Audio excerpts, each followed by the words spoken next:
Brandon Moreno in the house Saturday, UFC Mexico City. You are back in the main event. But Brandon Moreno, I got to tell you this. You've never won a UFC fight in Mexico. Is Saturday the first time you're going to crack that W against Steve Erceg? Brother, I mean, I'm just trying to think about the present, you know? Like I'm Yeah, just trying to be focused on Steve Erceg, and I don't let my family 1 month just to come here to play. So I'm ready to rock. absolutely. How would you frame where you're at right now in your career?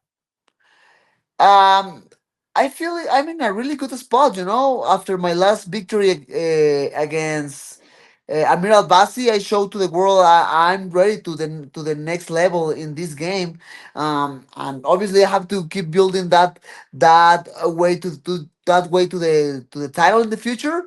Again, very focused on Steve Erceg this Saturday, but I mean that's my goal. Hey, the haircut's looking fresh. You got a nice Thank you, fade brother. for Saturday. You look like you're ready. What is the focus when you look at Steve Erceg's game? What are you up against on Saturday night? I mean, he's really good. He's really good in general. You know, he's just a complete athlete. Really good in boxing. Really good precision and counter. So, with that being said, like I made the plan. I stood the film. My coaches feels very confident with the fight this weekend. It's just about to execute the plan. What's the difference for you when you do get to fight in Mexico and the crowd is for you in such an electric way? How does that compare with a regular fight in a different city? I mean, like UFC is very smart with the business. You know, they always put me in a really huge markets for myself. Like I've been fighting in Los Angeles, I've been fighting in Dallas, I've been fighting in Arizona, for example. You know, like a huge Mexican and Latin market. But obviously, right now, fighting in my country in Mexico City is special. You know, it's very special, and I feel very grateful with the people because they always put in all the support. They are a raucous home crowd. I'm sure I they are know. very excited to see you again.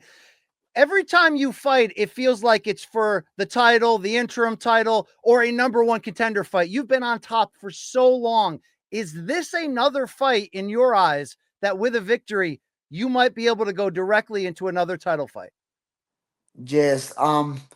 So right now the flyweight division is a little bit weird, right? Like, we have this contender. I mean, we have Manel Cap, we have Kaikar France, who I believe they deserve the opportunity for the title, but at the same time, I'm trying to get the same stuff. You know, I really believe getting the victory this weekend against Steve is gonna give me the opportunity to raise my hand and at least talk with the company and see what's gonna happen with me in the future. Is the passion the same to chase the belt when you've already held it a few times? Is it a different passion? Like, what are you feeling right now in terms of your motivation? I mean, I think it's a lot of passion, you know? It's a lot of passion, but it's a different kind of passion, like you say. Like, this time is a little bit more funny, you know?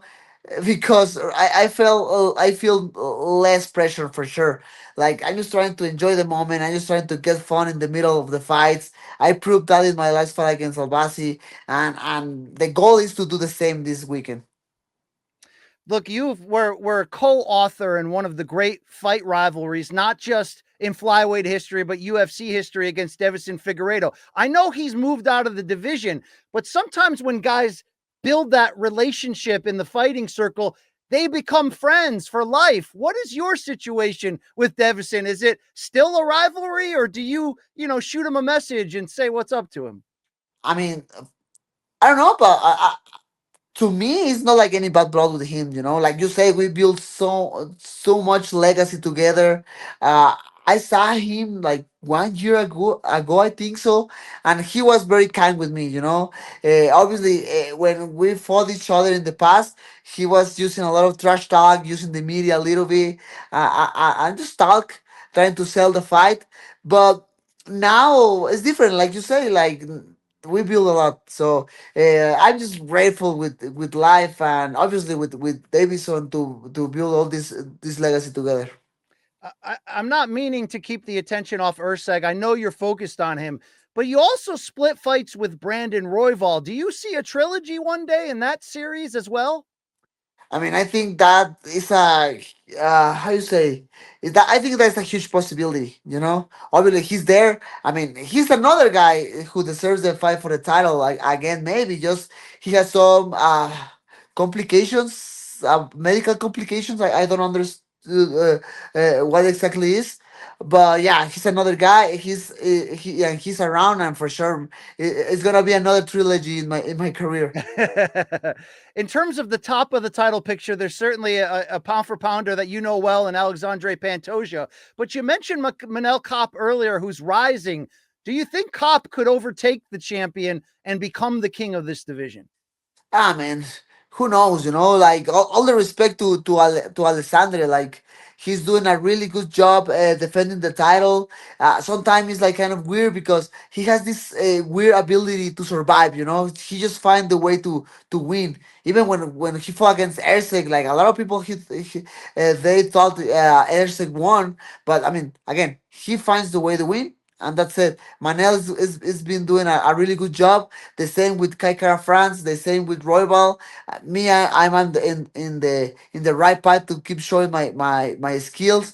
So I don't know, man. It's hard to talk bad against a fighter who is winning, right? So I Sure. mean, in my personal situation, my goal is to just get the opportunity for the title and then prove to the world I'm better than him. So that's my goal right now. Do you think if Pantoja stays champion and you keep winning, that the company would make that matchup again, or do you think he needs to lose the belt for you to get another chance at the crown? Man, that's a good question, but I think I don't have the answers. You know, Yeah. at the end, the company make the final decisions. Some fighter has more power than others. But man, that's kind of hard. You know, I feel like I'm so close. I was so close to get the title again. If I was beating Royal last year, but you know, it's about time, man. It's about the UFC. Well, the crazy part is your last two losses were both against super elites in Pantoja and Royval, and both by split decision. So it's that close. Does that eat at you as a competitor? Like, do you still think about those fights often? Maybe yes, but man, we need to have a short memory in this sport. You know, Yes, yes. imagine. I mean, if I keep my mind in those kind of moments and be like, oh my goodness, I deserve the victory or blah blah blah, whatever. I not be able to keep going in my career. So I just have to pass the page and be focused on the present. You've become a really valuable personality for the UFC because you're a great fighter, you represent a great country, but you do broadcasting. You're like an ambassador. What do you love about the broadcasting side in front of the microphone? What gets your juices flowing in that job? I mean, one of the things I enjoy the most is like it's something natural to me. You know, when I make my broadcast debut in 2017, they gave me the mic and everything feels so natural and feels cool. You know, feels like I was like just swimming in the water. Very cool. And with the pass of the time, it's giving me another skill. Like for example, keep studying film. You know, keep studying other athletes. So that man it's a project I want to keep doing it for the rest of my career for sure. Now, this question I'm going to ask you, I know nothing about, but I have viewers that ask me, they say, if you're going to interview Moreno, you have to ask him who his favorite Dragon Ball Z character is. Brandon, I got a fan named Telvin who said, you got to ask him who it is. Who's your favorite Dragon Ball Z character? Man, how old are you, brother? I'm Do an you old know? guy. Do I'm you I'm know what is old. Dragon Ball Z? No, is what is that You're anime? I don't you're speak that. 50, 60, or how old are you? I'm 46, so I'm getting there. Come on. Okay. Okay, but I mean, man, Dragon Ball Z, that anime just marked my generation, brother. Yes. And my favorite character for sure is Goku. I mean, one Okay. hundred percent, no doubt about it. I'll spread the word on that one. Look, I know that you're also a big boxing fan. If you come from Mexico, it's inevitable. But I always wondered, who's your Mexican boxing hero at the end of the day? Because me, El Terrible, Eric Morales, the biggest huevos I've ever seen. Who's your hero? I mean, actually, El Terrible Morales is from my city. He's from Tijuana. Yeah, we are both from the same city. I mean, I know him personally. He's a really cool person. One other boxer I really respect is for sure Julio Cesar Chavez. I mean, he's Yes. a crazy legend. He's the best boxer of Mexico. Period. But other one, I love the style of Juan Manuel Marquez. Right now, Canelo Alvarez is the best for sure, and so and obviously other names, but right now those are coming to my mind. You're at a very mature point in your career where you're still physically in your prime, but you got so much experience. How has that changed you as a fighter over the past couple of years? Man, finally I can take advantage of that experience. Because before, like I was just hearing the people like talking about my experience, like, oh, Brandon Moreno has so many experience, and he has so many important fights, main events and whatever. But I felt so frustrated because I felt like I wasn't able to show that experience in the fights, you know. I wasn't able to translate that experience. But now, I mean, and I proved that in my last fight against Amir. Finally, I feel like I connect all the cables, you know, all the little cables. And my goal is to keep doing it in the future in my next fights. I can understand that. When you fight in Mexico City with that elevation, what does it feel like? Because we always hear people say it's so different, it's hard. Does it Yeah. affect you? uh Man, I was affected, you know. It's hard, and it's something real, and it's always part of the conversation when you're fighting in Mexico City. But I had a really good preparation coming to this fight. I've been starting in Las Vegas. I was using a hyperbaric chamber at the UFC Apex. That helps a lot. I was running as crazy, and I was sleeping in a hyperbaric tent.